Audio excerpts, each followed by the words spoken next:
Hello बच्चों, आप सभी का हमारे YouTube चैनल आइडियल देव क्लासेस में स्वागत है। बच्चों, आज हम आपके लिए विषय हिंदी लेके आए हैं जो कक्षा 10वीं का सेट अ है, सेट ए है। और ये आपकी जो परीक्षा होने वाली, वार्षिक परीक्षा होने वाली है, उस परीक्षा के पूर्व अभ्यास प्रश्न पत्र है। आपको जो प्री बोर्ड के रूप में परीक्षा होती थी, वो परीक्षा ना होके आपको यह प्रश्न पत्र दिया जाएगा और घर से हल करके लाना है। तो चलिए देखते हैं परीक्षा पूर्व अभ्यास प्रश्न पत्र 2023-24 कक्षा 10वीं सेट अ विषय हिंदी। इसमें आपको समय कितना रहेगा? समय 3 घंटा रहेगा और पूर्णांक कितने रहेंगे? आपके 75 अंक के रहेंगे। 75 मीन 75 अंक रहेंगे। और आपको यहाँ निर्देश दिए हैं, निर्देश देख लेंगे। निर्देश में क्या दिया है? सभी प्रश्न अनिवार्य हैं। प्रत्येक प्रश्न के लिए आवंटित अंक उसके सम्मुख अंकित हैं। प्रश्न क्रमांक 1 से 5 तक 30 वस्तुनिष्ठ प्रश्न हैं। प्रत्येक उप प्रश्न पर 1 अंक है, निर्धारित है। इसके बाद नेक्स्ट निर्देश क्या है? प्रश्न क्रमांक 6 से 17 तक कुल 12 प्रश्न हैं और प्रत्येक प्रश्न 2 अंक निर्धारित है। शब्द सीमा 30 शब्द है। इसके बाद प्रश्न क्रमांक 18 से 20 तक कुल 3 प्रश्न है। प्रत्येक प्रश्न पर 3 अंक निर्धारित है। शब्द सीमा लगभग 75 शब्द है। प्रश्न क्रमांक 21 से 23 तक कुल 3 प्रश्न हैं। प्रत्येक प्रश्न 4 अंक निर्धारित है। शब्द सीमा 120 शब्द है। प्रश्न क्रमांक 6 से 23 तक सभी प्रश्नों के आंतरिक विकल्प दिए गए हैं। यह प्रश्न पत्र अभ्यास मात्र के लिए है। यह आवश्यक नहीं है कि वार्षिक परीक्षा में इसी तरह के ही अथवा सही यही प्रश्न पूछे जाएं। तो देखिए बच्चों, इसमें ये बताया कि जो ये प्रश्न पत्र जो आपको दिए जा रहे हैं, चाहे हिंदी हो, अंग्रेजी, गणित, विज्ञान, सामाजिक विज्ञान, संस्कृत, ये सभी पूर्व अभ्यास प्रश्न पत्र हैं। ये आवश्यक नहीं है कि इसी में से आपके वार्षिक परीक्षा में आएगा। लेकिन अधिकतर जो पूछा जाएगा इसी में से पूछा जाएगा। इसलिए आपको इन सेटों की तैयारी अच्छे से कर लीजिए। आज हम विषय हिंदी का सेट अ लेके आए हैं, सेट ए लेके आए हैं, इसी प्रकार सेट बी लेके आएंगे। और हमारे चैनल का नाम आइडियल देव क्लासेस है। यदि बच्चों आपने हमारे चैनल आइडियल देव क्लासेस को सब्सक्राइब नहीं किए तो सब्सक्राइब कर लीजिए और आपके प्रत्येक प्रश्न पत्रों को देखिए और इंपॉर्टेंट प्रश्न भी हमारे चैनल में डाले जाते हैं। तो चलिए देखते हैं अब प्रश्न क्रमांक 1। प्रश्न क्रमांक 1 क्या कह रहा है वो देख लेते हैं हम। क्या दिया है? प्रश्न क्रमांक 1, सही विकल्प का चयन कर लिखिए। आपको ये जो 4 विकल्प दिए, 4 विकल्पों में से सही विकल्प का चयन करके लिखना है। इसका पहला प्रश्न है, प्रयोगवाद के जनक माने जाते हैं। प्रश्न क्या है आपका? प्रयोगवाद के जनक माने जाते हैं। अ नंबर महादेवी वर्मा, ब नंबर अगय, स नंबर सूरदास और द नंबर सुमित्रानंदन पंत। तो इसका सही आंसर आ जाएगा, प्रयोगवाद के जनक अगय माने जाते हैं। फिर सेकंड प्रश्न देखिए। सेकंड प्रश्न क्या कह रहा है? हारिल पक्षी से तुलना की गई है। प्रश्न क्या है? हारिल पक्षी से तुलना की गई है। अ नंबर गोपियों की, ब नंबर उद्धव की, स नंबर कृष्ण की और द नंबर ब्रजवासियों की। तो इसका सही आंसर आ जाएगा स नंबर कृष्ण की। हारिल पक्षी से तुलना किसकी की गई है? कृष्ण की गई है। इसके बाद नेक्स्ट तीसरा प्रश्न देखते हैं। विभानुभाव, व्यभिचारी, संयोगारस, निष्पत्ति, यह परिभाषा है। विभानुभाव, व्यवहारचारी, संयोगा रस, यह निष्पत्ति, यह परिभाषा है किसकी है? आपको यहाँ 4 ऑप्शन दिए हैं। अ नंबर आचार्य विश्वनाथ की, ब नंबर मम्मट की, स नंबर पंडित जगन्नाथ की और द नंबर भरत मुनि की। तो इसका सही आंसर आ जाएगा आपका द नंबर भरत मुनि की। नेक्स्ट क्वेश्चन है, नेताजी की मूर्ति लगवाई गई।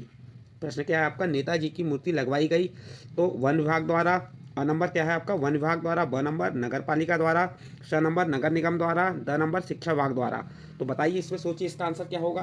तो इसका सही आंसर आ जाएगा आपका ब नंबर नगर पालिका द्वारा। तो इसका ब नंबर का ऑप्शन सही होगा। नेक्स्ट प्रश्न है, जिस समास में प्रथम पद विशेषण और दूसरा पद विषय होता है उसे कहते हैं द्विगु समास। अ नंबर द्विगु समास, ब नंबर द्वंद्व समास, स नंबर अविभाज्य समास और द नंबर कर्मधारय समास। तो इसका सही आंसर आ जाएगा आपका कौन सा होगा? द नंबर का ऑप्शन, कर्मधारय समास। इसके बाद छठा प्रश्न, माता का अचल माता का आंचल पाठ में, भोलानाथ के बाबूजी पाठ करते थे। देखिए, माता का अंचल पाठ में भोलानाथ के बाबूजी पाठ करते थे। अ नंबर रामायण का, ब नंबर गीता का, स नंबर चालीसा का, द नंबर महाभारत का। तो ये 4 ऑप्शन में से आपको सही आंसर चुन के बताना है कि माता का अंचल पाठ में भोलानाथ के बाबूजी पाठ करते थे। किसका पाठ करते थे? तो इसका सही आंसर आ जाएगा आपका द नंबर महाभारत का। नेक्स्ट प्रश्न देखते हैं। इसके बाद प्रश्न नंबर 2। प्रश्न नंबर 2 में क्या दिया है? उचित विकल्प द्वारा रिक्त स्थान की पूर्ति कीजिए। क्या कह रहा है यहाँ पे? उचित विकल्प द्वारा रिक्त स्थान की पूर्ति करने को कहा है। यहाँ पे देखिए, उत्साह एक खालिस्तान गीत है। यहाँ पे 3 ऑप्शन दिए, प्रेरणा, आह्वान, भक्ति। तो इसका सही आंसर आ जाएगा आह्वान, यानी कि उत्साह एक आह्वान गीत है। इसके बाद नेक्स्ट अगला क्वेश्चन है, क्वेश्चन नंबर 2। क्या कह रहा है? भावों को उद्दीपन करने वाले पदार्थ खालिस्तान कहलाते हैं। विभाव, अनुभाव, उद्दीपन। तो इसका सही आंसर आ जाएगा उद्दीपन। नेक्स्ट क्वेश्चन, क्वेश्चन नंबर 3, भाव प्रधान साहित्य को खालिस्तान कहते हैं? काव्य, गद्य, लेख, क्या कहते हैं यहाँ से? इसे कहते हैं काव्य। भाव प्रधान साहित्य को क्या कहा जाता है? काव्य कहा जाता है, तो इसमें काव्य लिख देंगे आप। नेक्स्ट क्वेश्चन है, बाल गोविंद भगत की प्रभातियाँ खालिस्तान मास से शुरू होती हैं? चैत, फागुन, कार्तिक, तो इसका सही आंसर आ जाएगा कार्तिक। नेक्स्ट क्वेश्चन है, खालिस्तान वाक्य से किसी कार्य के निषेध अर्थात ना होने का बोध होता है? निषेध यानी नहीं, यानी कि निगेटिव वाक्य, नेगेटिव होने का बोध होता है। निषेध अर्थात निषेधात्मक, जैसे राम स्कूल नहीं जाता है, वह पुस्तक नहीं पढ़ता है, वह यानी कि यह कार्य नहीं करता, यहाँ नहीं शब्द आ गया तो कौन सा, किसका बोध होगा? निषेधवाचक वाक्य, प्रश्नवाचक वाक्य, आगेवाचक वाक्य, तो इसका सही आंसर आ जाएगा आपका निषेधवाचक वाक्य। नेक्स्ट है, साना साना हाथ जोड़ी पाठ गद्य की खालिस्तान विधा से लिखा गया है? डायरी, रिपोर्टाज, यात्रा, वृतांत, तो इसका सही आंसर आ जाएगा यात्रा वृतांत। इस प्रकार से आपका यहाँ पे जो प्रश्न क्रमांक 2 था, उचित विकल्प द्वारा रिक्त स्थानों की पूर्ति कीजिए, कंप्लीट होता है। इसके बाद नेक्स्ट प्रश्न है आपका प्रश्न नंबर 3। प्रश्न नंबर 3 में क्या दिया है? निम्नलिखित कथनों के समक्ष सत्य या असत्य लिखिए। आपको इस प्रश्न में क्या बताना है कि कौन सा कथन सत्य है और कौन सा कथन असत्य है। तो देखिए, पहला, वीर व्यक्ति अपनी प्रशंसा स्वयं करते हैं, सत्य असत्य? तो ये कथन आपका असत्य हो जाएगा। ये कथन क्या होगा आपका? ये वाला असत्य। तो यहाँ क्या इसका आंसर क्या लिखेंगे आप? असत्य। फिर दूसरा, दृश्य काव्य में अभिनव तत्व प्रधान होता है, तो ये कथन सत्य है आपका, यहाँ पे सत्य लिख देंगे। इसके बाद, नाटक गद्य की गौड़ विधा में आता है, नाटक गद्य की गौड़ विधा में आता है, तो ये कथन आपका असत्य है, यहाँ पे आप क्या लिख देंगे? असत्य। इसके बाद, लखनऊ का बालम खीरा प्रसिद्ध है, लखनऊ का बालम खीरा प्रसिद्ध है, सत्य असत्य? तो ये कथन आपका सत्य है। कैसा है ये कथन? सत्य। इसके बाद, शब्द शक्ति के 3 प्रकार होते हैं, तो ये कथन भी सत्य है आपका, ये कथन भी क्या जाएगा आपका? सत्य। 5वां भी सत्य है। उसके बाद 6वां, लेखक अगय मनोविज्ञान के विद्यार्थी थे, असत्य, ये कथन क्या आ जाएगा आपका? असत्य आ जाएगा। देखिए फिर से एक बार रिपीट कर दे रहे हैं। पहला कथन क्या होगा आपका? असत्य। दूसरे का सत्य, तीसरे का असत्य, चौथे का सत्य, पांचवें का सत्य, छठवें का असत्य। इस प्रकार से आपका प्रश्न नंबर 3 कंप्लीट होता है। इसके बाद प्रश्न नंबर 4, सही जोड़ी मिलान कर लिखिए। आपको क्या करना है? सही जोड़ी का मिलान करके लिखना है। तो चलिए देखते हैं, सही जोड़ी का मिलान करते हैं।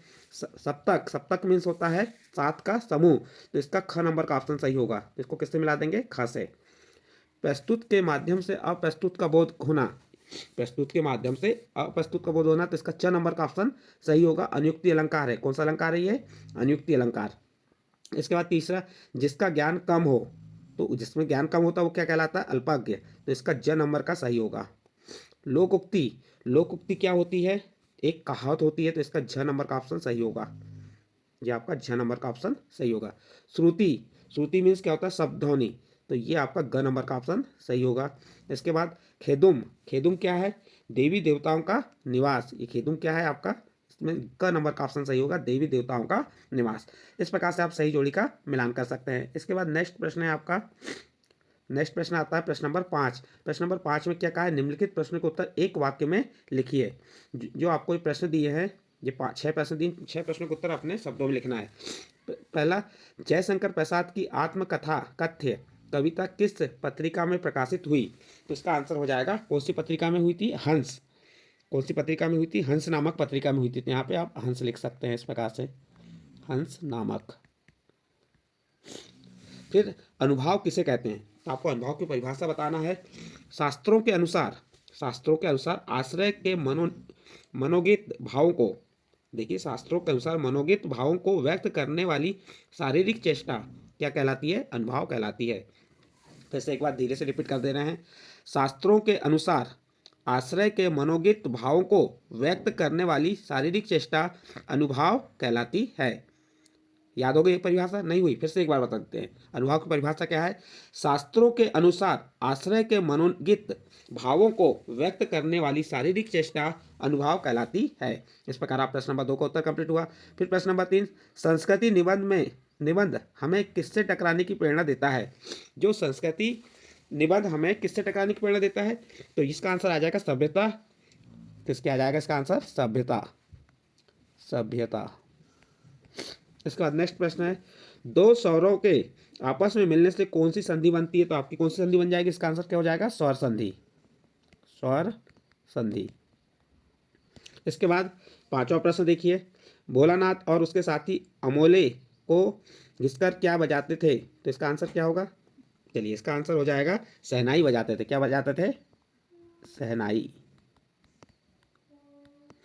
नेक्स्ट प्रश्न है, हिरोशिमा नामक कविता किस काव्य संग्रह से ली गई है? तो ये अरियो करुणा प्रभामय किससे ली गई है? अरियो, आप लिख सकते हो अरियो करुणा प्रभामय में किससे ली गई है? अरियो करुणा प्रभामय। इस प्रकार से बच्चों आपका ये प्रश्न नंबर 5 का उत्तर कंप्लीट होता है। एक बार रिपीट कर देते हैं। जयशंकर प्रसाद की आत्मकथ्य कविता किस पत्रिका में प्रकाशित हुई? तो आप बता देंगे हंस नामक। अनुभाव किसे कहते हैं? शास्त्रों के अनुसार आश्रय के मनोनीत भावों को व्यक्त करने वाली शारीरिक चेष्टाएं क्या कहलाती हैं? अनुभाव कहलाती है। संस्कृति निबंध हमें किससे टकराने की प्रेरणा देता है? तो सभ्यता और संस्कृति से जुड़े जटिल प्रश्नों से। संस्कृति निबंध हमें किससे टकराने की प्रेरणा देती है? तो सभ्यता और संस्कृति से जुड़े जटिल प्रश्नों से। फिर दो स्वरों के आपस में मिलने पर कौन सी संधि बनती है? स्वर संधि। भोलानाथ और उसके साथी अमोले को घिसकर क्या बनाते थे? शहनाई। हिरोशिमा नामक कविता किस काव्य संग्रह से ली गई? तो अरियो करुणा प्रभामय। इस प्रकार से आपके ये 5 प्रश्न कंप्लीट हुए। इसका नेक्स्ट प्रश्न देखते हैं। प्रश्न नंबर 6, रीतिकाल को श्रृंगार काल क्यों कहा गया? तो और उसका अध्ययन दिया प्रगतिवादी कोई दो कवि और उनकी एक एक रचना का नाम लिखिए।